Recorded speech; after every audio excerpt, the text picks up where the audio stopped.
चलिए आगे बढ़ते हैं। दंतेवाड़ा में जवानों को मिली बड़ी सफलता। मुठभेड़ में मारी गई 25 लाख की इनामी नक्सली DKSZ CM रेणुका उर्फ बानू मुठभेड़ में ढेर कर दी गई है। मौके से हथियार और गोला बारूद बरामद किया गया है। सुबह से जवानों और नक्सलियों में फायरिंग जारी है। तो ये बड़ा अपडेट आपको दे रहे हैं हम। आज भी सुबह से ही नक्सलियों और जवानों के बीच में मुठभेड़ चल रही है और बड़ी कामयाबी आज जवानों को मिली है।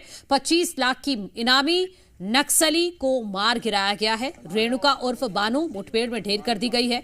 इसके पास से हथियार और गोला बारूद भी बरामद किया गया है। सुबह से ही जवानों और नक्सलियों में फायरिंग लगातार जारी है और ये उस दौरान की तस्वीरें हैं जब इस मुठभेड़ को कंप्लीट करने के बाद कुछ जवान लौटे हैं शव के साथ।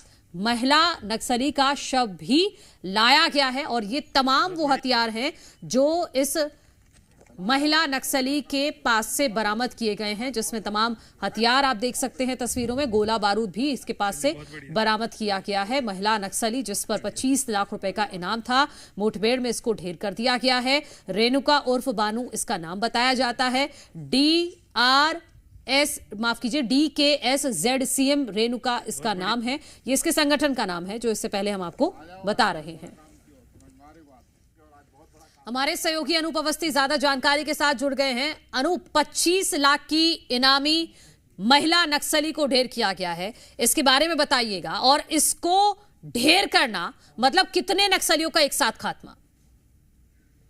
देखिए, ये जो माओवादी मारी गई है वो सिर्फ बस्तर में ही नहीं सक्रिय थी, बल्कि जो तेलंगाना और अन्य स्टेट में भी सक्रिय थी। कुल मिला के इसके ऊपर में 45 लाख रुपए का इनाम था। जैसा आप बता रही थी, दंडकारण्य स्पेशल जोनल कमेटी की ये मेंबर है और छत्तीसगढ़ में बस्तर में इसके ऊपर 25 लाख का इनाम था। इसी तरह सेंट्रल रीजनल ब्यूरो CRB की भी ये सदस्य है, प्रेस टीम इंचार्ज है। इसके ऊपर यहाँ पर 20 लाख रुपए का इनाम घोषित था। कुल 45 लाख रुपए का इसके ऊपर इनाम घोषित था। इसकी उपस्थिति की सूचना फोर्स को मिल गई थी कल ही, जिसके बाद फोर्स को रवाना किया गया था। और बीजापुर और दंतेवाड़ा का सीमाई इलाका है। एक तरफ गीदम थाना क्षेत्र पड़ता है, दूसरे तरफ भैरमगढ़। इस इंद्रावती नदी के किनारे के इस इलाके में फोर्स पहुंची हुई थी सुबह और तकरीबन 9 बजे मुठभेड़ शुरू हुई और इसमें ये जो बड़ी कैडर की माओवादी है उसे फोर्स ने मार गिराया।